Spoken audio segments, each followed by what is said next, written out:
Chanpatia.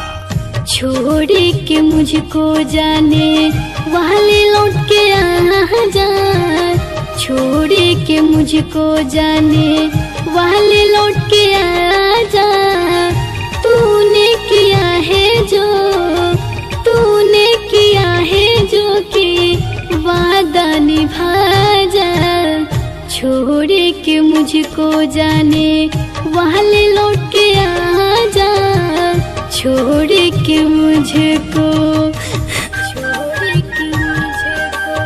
Music by वैभव इंसान।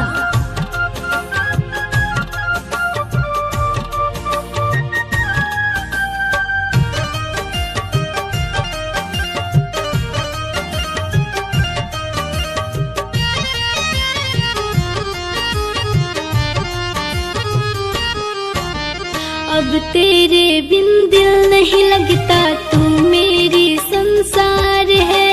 रब से भी ज्यादा, सबसे ज्यादा मुझको तुमसे प्यार है, मुझको तुमसे प्यार है, मुझको तुमसे प्यार है। अब तेरे बिन दिल नहीं लगता, तू मेरी संसार है।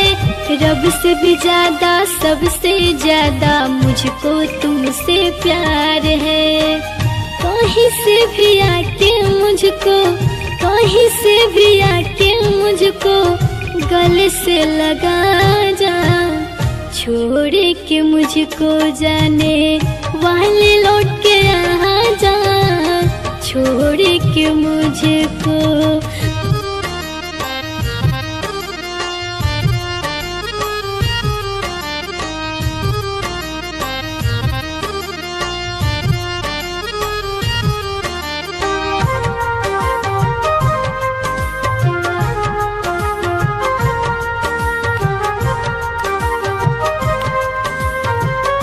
Music by Shams Jamil.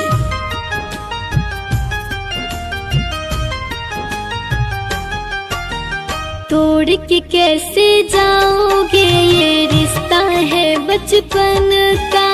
भूल नहीं सकते हो प्यार माहिर मुकेश सुमन का, माहिर मुकेश सुमन का, माहिर मुकेश सुमन। तोड़ के कैसे जाओगे, ये रिश्ता है बचपन का। भूल नहीं सकते हो प्यार माहिर मुकेश सुमन का। उज्जवल सतेंद्र ये, उज्जवल सतेंद्र ये प्यार की है सजा। छोड़ के मुझको जाने वाले लौट के आ जा, छोड़ के मुझको जाने वाले लौट के आ जा।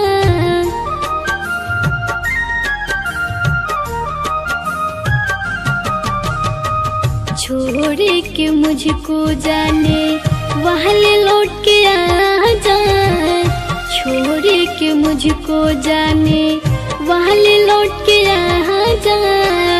तूने किया है जो, तूने किया है जो कि वादा निभा जा।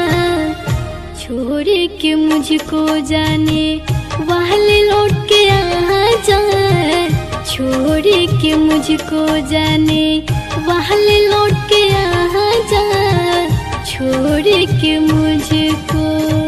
Happy digital recording studio Chanpatia. Mobile number 9122704141।